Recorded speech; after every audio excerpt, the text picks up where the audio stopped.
Tessa, she, her, and I'm the co-founder and executive director at Earth Matter New York, Inc.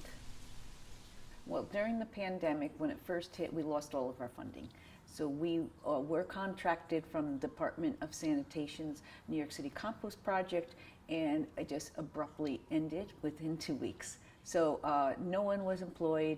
We did have some grants, and some organizations and corporations actually gave us more money. But basically, we were all volunteers. We're outdoors.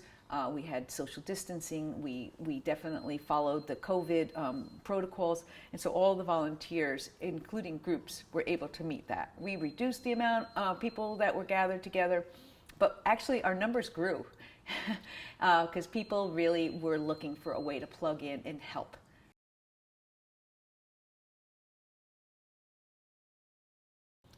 Education is the core of how we can properly compost. Without it, people aren't going to be able to get it right. And if it doesn't get source separated, then it'll go in the landfill. So what happens at the schools now is I see a lot of the bins that are collected, and if the contamination rate is over a certain percentage, even though we're spending so much taxpayer dollar on picking up these brown bins, it'll go to the floor of the transfer station. They'll tip it out, and if it is not food scrap, then it will all go into the landfill, and it'll all just be a great waste. And unfortunately, about 99% of that is what happens. So people might want to compost, but they really don't understand that it needs to be clean. And education is the key to understanding what is and what is not compostable. My biggest challenge with the organization right now is to be able to sustain our programs.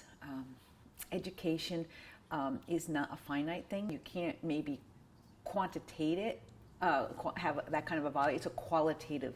And so it's really almost harder to be able to fund that. Composting has to be something that you do as part of your routine. And that's the only way it's going to be here to stay.